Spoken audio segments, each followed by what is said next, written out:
Yes, hello, people of South Africa. I'd like to unpack this pandemonium dilemma that kept on exacerbate for the longest time. If you're looking at the tabloids, disseminating on social media pertaining to Mbuyiseni Ndlozi, there's quite a lot of squabbles, conflicts of interest, quarrels within the EFF. Ever since the departure of Floyd Chivambu as well as Darlene Wolf and so on and so forth, it seems like there is a mass exodus in the EFF, which literally doesn't resonate with CIC President Julius Malema. But I want to dissect this tabloids that is escalating on social media pertaining Dr. Mbuyiseni Ndlozi. When you look at the masses, they would really prefer Mbuyiseni Ndlozi to be the deputy president, to be the predecessor of Floyd Chivambu. But by the look of things, it seems like he poses a threat to CIC, just simply because I think it literally doesn't resonate well with him, because Ndlozi has a potential of taking the highest incumbent in the EFF. That is why there are these allegations or news that are not proven to be true so far so good, just simply because if you're looking at the dynamics of politics as a whole, you find out that they are dispelling or disputing these tabloids or these allegations of saying Mbuyiseni Ndlozi is barred from attending or participating in any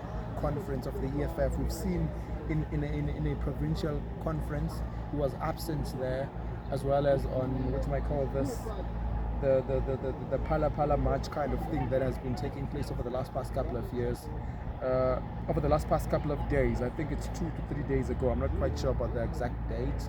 So he was not part and parcel of that ship, of that craft as well. So, which actually arouses eyebrows. I'd like to embroil this topic, even conclude with the SG, Secretary General of the EFF, which is Dlamini. Dlamini also dispelled these allegations to say there is plethora, tons, numerous number of EFF leaders who are participating in conferences. So he won't know whether those is going to be there or not, or what's not, and so forth. In fact, he was just bickering, trying to beat around the bush rather than to be very crystal clear, quite frankly, in a nutshell. So let me just put it this way, without fear of prejudice. There is something that is smelling in the EFF, even though they can try to be very diplomatic with it. They can try to, to conceal this from the publicity stance, trying to act very diplomatic. But, the truth has its own way to be exposed. I think there is a smoke in the EFF. There is a conflict of interest. There is a quarrel, squabbles that is hovering within the EFF. And there's going to be like a mass exodus. You see these high profile caliber of leaders from the EFF, exiting from the EFF. It doesn't leave the organization with a good posture, So with that having said, I've just thought at some point, somewhere, somehow,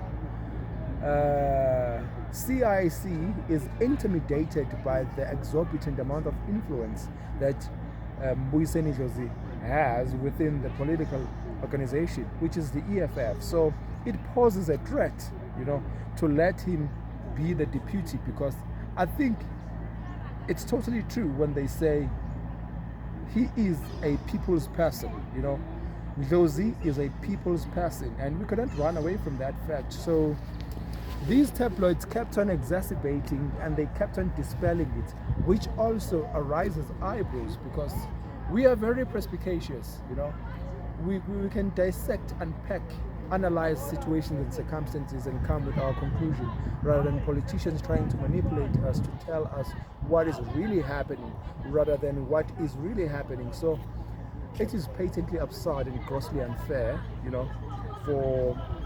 for masses to be manipulated in this particular situation. They try to express their grounds of disputes pertaining this matter, but it seems like Julius Malema is just shunning them. He's just shutting their mouths. He doesn't even want them to express these grounds of dispute that they might have pertaining this issue. If you can shift a little bit back, in a few months ago, we've seen that one of the executive or one of the leaders in Youth League, in university infrastructures, those minor leaders, one of those people were expelled just only because of mischievous behavior, according to how they label it, only to find those people were just trying to express their grounds of dispute, trying to raise their hands and voice out to say that they prefer Mbuyiseni Ndlovu to be the deputy president. But there is a lot that is happening in this political organization. I'm quite sure that some of the things will eventually and ultimately expose itself, because I don't know, there is no triclops, or either there is no hiding place where the truth will hide forever. Something will have to come up live rather than to captain bickering and beating around the bush. I've just thought I've made myself clear. Thank you very much for a lovely day. Have a lovely one. Boom.